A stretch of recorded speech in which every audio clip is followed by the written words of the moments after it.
الرحمن الرحیم، السلام علیکم۔ میں سید عمران شفقت آپ کی خدمت میں حاضر ہوں۔ آج جو اس سے پہلے ہم نے گفتگو کر رہے تھے اس میں ذکر کیا گیا تھا کہ فوج کتنی سیریس ہے، اپنے لوگوں کو بھی نہیں چھوڑ رہی جو ان حملوں میں ملوث ہے۔ تو ختیجہ شاہ جن کا میں نے ذکر کیا تھا، جن کی گرفتاری کے لیے پڑنے والے چھاپوں، اور یہ ختیجہ شاہ کون ہے آپ کو میں بتا چکا ہوں، آپ جانتے بھی ہوں گے کہ یہ سابق chief of army staff general Asif Nawaz Janjua صاحب کی نواسی ہیں۔ ان کی گرفتاری کے لیے آصف نواز جنگوا صاحب کے لاہور والے گھر کے اوپر چھاپا مارا گیا۔ اس کے بعد ٹلیاں کھڑکی کان کھڑے ہوئے عمران خان صاحب کے، اور اتنا سٹھیائے ڈپریشن کا شکار ہوئے کہ وہ امریکی سینیٹر میکسن کے ساتھ فون کے اوپر ان کی گفتگو پکڑی گئی، اور اس میں وہ کہہ رہے ہیں کہ جی کہ پاکستان کی فوج نے، اس وقت کے آرمی چیف نے، ایجنسیاں بڑیاں پیڑیاں، بڑیاں ظالم، یہ وہ جو بھی انہوں نے گفتگو کی اس کی آڈیو لیک ہوگی۔ آڈیو لیک کے معاملات جو ہیں وہ اسی پر ہم نے گفتگو کرنی ہے بیسکلی۔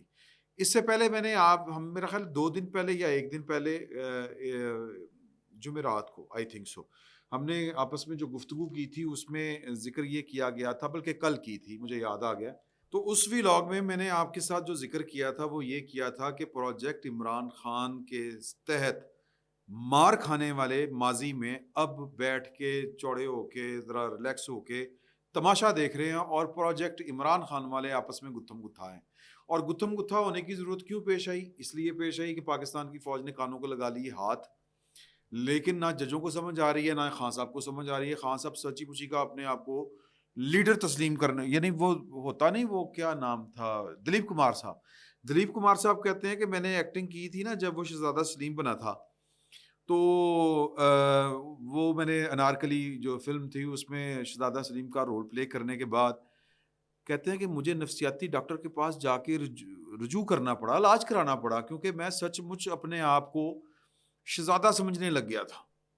یعنی وہ اتنا میں نے کریکٹر اپنے اوپر حاوی کیا تھا کہ میں خود کو شہزادہ سمجھ رہا تھا، اور پھر مجھے دوائیاں شوائیاں کھا کے نفسیاتی علاج کروا کے میں نارمل ہوا تھا۔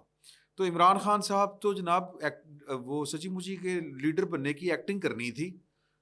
حالانکہ آپ نے 2018 کے RTS بٹھوا کے بھی وہ سادہ اکثریت بیچارے نہیں لے پائے تھے، تو کیونکہ وہ پارٹی تھی کوئی نہیں، وہ مانگے تانگے کی پارٹی تھی، کسی کا حصہ تھا، کسی کا کچھ تھا، کسی کا، یعنی کہ اگر جنرل جو ہیں وہ شجاع پاشا صاحب نہ ہوتے، اگر پاکستان کی ان 2 پولیٹیکل پارٹیوں کو سبق سکھانے کا فیصلہ جنرل پرویز مشرف صاحب کی باقیات نہ کرتی، تو عمران خان صاحب تو دھکے کھا رہے تھے، سڑکوں کے اوپر دھکے کھاتے رہتے، اور دھرنے کے بعد بڑی پاپولرٹی والا بھی جو دور تھا وہ دور بھی 2018 میں سادہ اکثریت نہیں لے سکا، لیکن خان صاحب نے اپنے آپ لیڈر سمجھنا شروع کرتا۔ اب لیڈر سمجھ کے انہوں نے پھر وہ جو حرکتیں کی کہ نہیں وہ بندیال، میں 3 سال واسطے جو تمہارے ساتھ وعدہ کیا تھا باجوے نے وہ پورا نہیں کیا، میں تیرا بھرا پورا کرے گا، میں 2 اکثریت کے ساتھ آؤں گا تو پھر میں جناب یہ والا پورا کروں گا وعدہ۔ فون آ گیا سی، معاف کر دو، اور میں تمہیں لگاؤں گا۔ کہنے کا مطلب یہ ہے کہ وہ بجائے اس کے کہ حقیقت کو تسلیم کرتے کہ یار میں تو جو کچھ تھا وہ تو فوج کے مرہون منت تھا، تو اب فوج نے پیچھے سے نیچے سے سیڑھی لی ہے کھینچ امام دینا، تے ہون تو بہ کے بیچ چھولے امام دینا، تو وہ چھولے بیچنے کی بجائے وہ اپنے آپ کو سمجھ بیٹھے تھے کہ میں اتنا بڑا لیڈر ہوں۔ وہ نیئر صاحب ہمارے دوست ہیں، بزرگ ہیں، ہمارے وکیل ہیں، وہ کہہ رہے تھے کہ یہ PTI کی ریزسٹنس کی جو کل عمر تھی وہ 24 گھنٹے بھی نہیں تھی PTI کی۔ تو خان صاحب جو ہیں وہ ججوں کو بھی مروا رہے ہیں۔ میں نے جو پچھلے بات کی تھی وہ یہ کی تھی کہ اب پاکستان کے پروجیکٹ عمران خان والے جو لوگ پروجیکٹ عمران خان سے دستبردار نہیں ہو رہے وہ کون ہیں؟ وہ 2 ہیں، وہ ایک PTI کے عمران خان صاحب اور دوسرے سپریم کورٹ میں یا اعلیٰ عدلیہ میں بیٹھے ہوئے کچھ عمرانی جج یا سیاسی پولیٹیکل ججز ایلیمنٹس، یوں کہہ لیں متنازعہ ترین۔ تو اب میں نے گزارش یہ کی تھی کہ پاکستان کی فوج اب ان ججوں کا مکو ٹھپے گی طریقے کے ساتھ، سر وہ بسم اللہ ہو گئی ہے۔ ایک کمیشن جو ہے وہ بڑا انڈیپینڈنٹ کمیشن اس لیے میں کہوں گا کیونکہ اس کے سربراہ جو ہیں وہ جسٹس قاضی فائز عیسیٰ صاحب ہیں۔ قاضی فائز عیسیٰ صاحب سے پیپلز پارٹی تنگ تھی اپنے دور میں، قاضی فائز عیسیٰ صاحب سے مسلم لیگ نون تنگ تھی اپنے دور میں۔ عمران خان صاحب تو اتنا تنگ ہوئے کہ انہوں نے ان کے خلاف ریفرنس ہی ٹھوک دیا، اور وہ ریفرنس جب وہ مدرے منہ آگے گرا پھر اس کے بعد جب حکومت ان کی گئی تو پھر وہ کہہ رہے ہیں کہ نہیں وہ تو میں تو نہیں بھجوایا، وہ تو فیض تھا، وہ فیض سے بھی اوپر کا تھا، یعنی کہ جنرل باجوہ صاحب اپنا اپنا جرنیل بچانے کی کوشش ہے۔ نون لیگ والوں نے تو ہاتھ کھڑا کر دیا ہے، شروع میں وہ کر رہے تھے کہ جنرل باجوہ بچاؤ میں نام نہیں لیتے تھے لیکن فیض صاحب کا لیتے تھے۔ اب عمران خان صاحب نے وہ فیض صاحب کا نام نہیں لیتے تھے، باجوہ صاحب کا لیتے تھے، اور آج بھی جو ان کی ویڈیو آڈیو لیک ہوئی ہے امریکی سینیٹر کے ساتھ، اس میں وہ باجوہ صاحب کو ہی لتاڑ رہے ہیں۔ تو جب یہ والی بات ہوئی قاضی فائز عیسیٰ صاحب والی، تو اس کے اوپر انہوں نے کہا کہ نہیں وہ تو فیض سے اوپر کا معاملہ تھا۔ تو کہنے کا مطلب یہ کہ فیض صاحب کے خلاف تو انہوں نے فیصلہ دیا تھا، جنرل فیض صاحب کے خلاف، تو اس لیے ان کی جو غیر جانبداری ہے اللہ تعالیٰ وہ سلامت رکھے۔ نیچے ان کے دو جج ہیں، ایک جسٹس ہیں اپنا نعیم اختر افغان صاحب، یہ ہیں بلوچستان ہائی کورٹ کے چیف جسٹس، اور عامر فاروق صاحب اسلام آباد، جسٹس عامر فاروق اسلام آباد ہائی کورٹ کے چیف جسٹس ہیں۔ ان تینوں سربراہ تینوں جج صاحبان کے پر مشتمل ایک وہ کیا کہتے ہیں اس کو کمیشن حکومت نے تشکیل دیا ہے جو ججز کی اور کیسوں سے متعلق وکلا اور صحافیوں کی جو آڈیوز جتنی لیک ہوئی ہیں ان کی انکوائری کرے گا۔ مثال کے طور کے اوپر مظاہر علی اکبر نقوی صاحب کی انکوائری ہوگی، مثال کے طور کے اوپر میرا خیال ہے کہ بندیال صاحب کی جو ساس ہے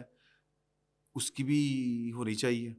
اور ہو سکتا ہے کہ اس کے بعد بندیال صاحب کی بھی کوئی آڈیو آ جائے یا کسی اور کی بھی آ جائے۔ تو جو گزارش میں کرنا چاہ رہا ہوں وہ یہ ہے کہ یہ جن کو سمجھ نہیں آ رہی تھی کہ پروجیکٹ عمران خان لپیٹا جا چکا ہے، پروجیکٹ عمران خان اب مزید چلنے والا نہیں ہے، وہ اب وہ کیا اس کو کہیں کہ پھینٹ پڑے گی، مکو ٹھپا جائے گا۔ ان میں سے کون سے ہیں؟ ایک عمران خان صاحب کو خود یقین نہیں آ رہا، تو ان کے خلاف تو جو کچھ ہوگا وہ ہوگا۔ ان کی پارٹی کے ساتھ جو ہو رہا ہے، اس وقت جب میں آپ سے بات کر رہا ہوں اس وقت ماڈل ٹاؤن میں ایک میٹنگ چل رہی ہے، وڈی میٹنگ چل رہی ہے، جس میں پی ٹی آئی کے اندر ایک نیا انقلاب برپا ہونے جا رہا ہے، اور یہ انقلاب برپا ہوگا جناب جہانگیر ترین صاحب، جناب علیم خان صاحب، اور یہ ان کے جتنا بھی گروپ ہے یہ پی ٹی آئی سے علیحدہ ہوگا یا پریشر گروپ بنے گا، کسی پارٹی میں نہیں جائے گا، کوئی گروپ ہی بنے گا۔ اس کو لیڈ کریں گے منظور وٹو صاحب۔ منظور وٹو صاحب جو ہیں وہ شخصیت ہیں جو پیپلز پارٹی سے پی ٹی آئی میں گئی، ان کے جتنے ہیں نا نیچے بچے بچے پی ٹی آئی میں وہ گئے، ان کو قبولیت نہیں مل سکی۔ کیوں؟ اناد کیا تھی؟ اناد تھی یہ ہمسائے ہیں آپس میں، وساوے والا اوکاڑا کے قریب جو بشرا بی بی ہیں، پنکی پیرنی، ان کے والد کی کوئی لڑائی ہوئی تھی کسی دور میں، اور منظور وٹو صاحب نے ان کا اس دور میں ساتھ نہیں دیا تھا۔ تو عمران خان صاحب کے ہاں چونکہ بشرا بی بی کا جو مقام ہے وہ مرشد والا ہے، مرشد نے منع کرتا تو یہ نہیں کہ علیم خان صاحب کو غصہ تھا کہ مجھے استعمال کیا گیا، جہانگیر ترین صاحب کو غصہ یقیناً ہوگا کہ ان کو فارغ کر دیا گیا، اور بیلنسنگ ایکٹ کے طور کے اوپر کہ ادھروں نواز شریف فارغ ہے، ادھروں عمران خان دی بجائے جہانگیر ترین فارغ، اور وٹو صاحب کو غصہ ہے کہ جناب کے مینو رولے انہوں نے پارٹی دے جلے آ کے، تو یہ سارے غصے مل کے اب لیڈ کون کرے گا اس گروپ کو؟ میرا خیال ہے کہ منظور وٹو صاحب، جو میری اطلاع ہے کہ کیونکہ جو جہانگیر ترین صاحب ہیں بزنس اور صحت کے مسائل ہیں ان کے، اور وہ اتنا ٹائم نہیں دے سکتے، یہ کل وقتی جاب ہے، اور علیم خان صاحب کا زیادہ فوکس بزنس کے اوپر ہے، تو وہ تو سیاست میں اتنا ایکٹیولی رول پلے نہیں کرنا چاہتے۔ وہ انہوں نے عمران خان صاحب کا ادھار چکانا ہے، وہ چکانے کے لیے وہ یہ سب کچھ کر رہے ہیں۔ اور اس وقت ویڈیو چلا دیں سر، میں آپ کے یہ ویڈیو دیکھیے آپ، یہ وہ کون گڑیاں پارک کرنی ہوئی ہیں ایک ماڈل ٹاؤن میں ایک گھر کے باہر۔ تو پوائنٹ جو ہے میں ڈیفینس میں، میرا خیال ہے ڈیفینس میں، اچھا ڈی ایچ اے لاہور، تو جناب ایک تو یہ ہوگی بات کہ یہ پارٹی اندر سے اب پھوٹنے والی ہے، اور باقی رہ گئے جج، ان کی اب آڈیوز ویڈیوز کے اوپر جو ہے وہ ہوگی انکوائری۔ عمران خان صاحب چنچلا اٹھے ہیں، انہوں نے کہا کہ جی یہ ٹی آر بڑے غلط نے، کہ یہ پتہ یہ کروائیں کہ یہ جو بجائے اس کے کہ وہ کہتے ہیں کہ ٹی آرز میں انہوں نے یہ نہیں لکھا کہ جان بوجھ کے خلا چھوڑا ہے، انہوں نے ٹویٹ کیا عمران خان صاحب نے اس بینچ کی یا کمیشن کی تشکیل کے بعد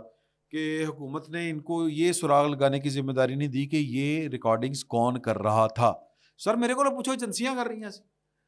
ایجنسیاں کرتی ہیں اس طرح کی ریکارڈنگ، اور میرا مطلب ہے کہ ریڈیو پاکستان نے کرنی ریکارڈنگ، کون کر سکتا ہے؟ خان صاحب جو ہے اتنے میچلے نہ بنے، کل تک کہا کرتے تھے کہ کرن دیو پھر کی ہے، یہ چور ہیں، ان کو پتہ ہے کہ یہ ہماری چوریاں پکڑ سکتے ہیں، مجھے تو کوئی فرق نہیں پڑتا، کر دے رہو ہوں۔ سر وہ جو ایک عجیب ایک بڑا شعر چل پڑا ہے وہ میں سنانا چاہتا ہوں آپ کو، مجھے لگتا ہے کہ میں وہ آپ کو صحیح سناؤں گا۔ وہ جو کہتا تھا کہ کچھ نہیں ہوتا، اب وہ روتا ہے چپ نہیں ہوتا ہے، ٹھیک ہے؟ تو خان صاحب کے جو ہیں وہ اڑاٹ نکل رہے ہیں اور وہ امریکہ تک جا رہے ہیں اپنی فوج کے خلاف، اور اپنی اگین میں ان ریکارڈنگز والا جو دھندا ہے، یہ ریکارڈنگز والا دھندا نہیں چلنا چاہیے۔ قاضی فائز صاحب کو پوچھنا چاہیے، وہ سپریم کورٹ کے جج بھی ہیں اور بااختیار جج ہیں، اور یہ ٹی او آر جو بھی طے ہوں وہ ہوں، تو یہ بھی پوچھنا چاہیے کہ یار کہ کوئی میکینزم بنائیں۔ پارلیمان کی اوور سائٹنگ کمیٹی جو ہوتی ہے، نگران دنیا بھر میں ہوتی ہیں ریکارڈنگز، کہ ان کے اجازت لے کے تو آپ ریکارڈنگ کر سکتے ہیں، یا کوئی نہ کوئی مجسٹریٹ کوئی طریقہ وضع کر لیں کہ ریکارڈنگز ضروری ہوتی ہیں، دنیا بھر کی ایجنسیاں کرتی ہیں لیکن اجازت کے ساتھ۔ کس کی اجازت؟ Competent authority. ہم یہ اتھارٹی سیاستدانوں کو دینے کے لیے تیار ہے، بلکہ انہی کے پاس ہونی چاہیے، پارلیمانی کمیٹی ہونی چاہیے، ایجنسیوں کی وہ سپرویژن کرے، ان کو بلا کے پوچھے کہ کدی ہو رہی ریکارڈنگ، کیوں ہو رہی؟ ابھی تو وہ ہے نا شتر بے مہار کہ جدا دل کردہ کرو ریکارڈنگ، کیوں صدیقی دی ریکارڈنگ ہوگی سر، پیچھے کی رہ گیا، سمجھے نا اس بات کو؟ تو یہ والے معاملے ہیں، اور جج وہ جو پاکستان کی سیاست میں گندا رول پلے کر رہے تھے، وہ زیر عتاب آنے والے ہیں سر، سادہ الفاظ میں۔ وہ جو کل بات کی تھی، وہ بات اللہ پاک نے یہ دیکھیں آپ کے سامنے لے آیا۔ 5 جج ہیں، وہ آج ملے ہیں گھبرائے ہوئے چیف جسٹس آف پاکستان سے، اور وہ ہیں اسلام آباد ہائی کورٹ کے، اور ان کے نام تو ابھی تک میرے سامنے نہیں آ سکے، لیکن وہ کون ہوں گے وہ آپ کو پتہ ہے، اورنگزیب، گل حسن صاحب، ارباب صاحب، طاہر صاحب، فلانے 5 یہ جا کے ان کو بتا رہے ہیں کہ جج صاحب دیکھو کی ہو رہی، کیا کہا گورنمنٹ جا کے پوچھا ہے طبیعت کیسی ہے، اسلام آباد گرمی کتنی پی رہی ہے، یہ نہیں جا کے کہا ہوگا ہم آرڈر دیتے ہیں، ہمارے آرڈر کے اوپر عمل نہیں ہو رہا، کچھ کرو، تو پائن انہوں نے ہوں ہاسا نکل جاتا بندیال صاحب کا، انہوں نے کی کرنا، کچھ نہیں کر سکتے، دیر ہو گئی، ٹائم لنگ گیا۔ یہ جس عمران خان کو دوبارہ واپس اقتدار میں لانا چاہتے تھے، اس عمران خان نے اپنا بیڑا غرق اپنے ہتھی کیتا سر، ورنہ سر قسمت دیکھیں کہ میرے ایک دوست ہیں وہ بتا رہے تھے، سینیٹر ہیں، کہ حضور اعلیٰ کے ایک ایکسین کا بیٹا اور دماد گولڈ سمتھ کا کرکٹ کھیلی پاکستان میں، گوریوں کا وہ کرش رہا، گوریاں تے کالیاں سارے آدھا، جو بندہ شہرت کے اور صحت کے اور دولت کے جتنے خواب دیکھ سکتا ہے، وہ ساری چیزیں اس کی اللہ پاک نے جھولی میں ڈالی۔ پاکستان کی ہسٹری میں کسی سیاستدان کے ساتھ فوج یوں کندھے سے کندھا ملا کے نہیں کھڑی ہوئی جتنا ساتھ پاکستان کی فوج نے عمران خان کا دیا۔ تو عمران خان نے کھٹیا کی 12 ورسی کھٹن گیا سی تے کھٹ کے لے آندا آنا کھٹ کے لے آیا سر، کچھ بھی نہیں۔ تو یہ ہے سر، یعنی کہ قسمت اور تدبیر، کہ اللہ تعالیٰ جب قسمت دے تو بندے کو ہوش کے ناخن بھی لینے چاہیے، ویسے وہ بھی اللہ کی طرف سے ہوتی ہے۔ نیت کیا ولی تھا، نیت کے ولی ہیں عمران خان صاحب، سازشوں پہ یقین رکھتے ہیں، پہلے دن سے سازش، اقتدار میں آنے سے لے کے اقتدار سے نکلنے تک سازش، اقتدار سے نکل کر اقتدار میں واپس آنے کے لیے سازش۔ اس سازش نے 9 مئی کروا دیا، اس عادت نے 9 مئی کروا دیا سر۔ وہ ایک خچر تھا، وہ پاکستان پاک فوج جو تھی، یا فوج جو انڈیا پاکستان کی کٹھی تھی، اس نے وہ خچر کی قبر بنائی ہوئی تھی، یہ لطیفہ ہے، حکایت ہے، ایک شغل ہے، تو وہ اس پہ عبارت لکھی ہوئی تھی کتبے کے اوپر کہ جی یہ خچر جو ہے اس کا ہم نے فلاں نام رکھا ہوا تھا، اور اس خچر نے ہمارے اتنے سپاہیوں کو، اتنے لیفٹینوں کو، اتنے بریگیڈیئروں کو دلتی ماری، ایک دن دلتی مارنے کے نشے میں انہوں نے بم کو دلتی مار دی، اس دن یہ فوت ہو گئے۔ تو ان کی یادگار میں ہم نے یہ ان کی قبر جو ہے وہ پکی کر دی ہے۔ تو خان صاحب نے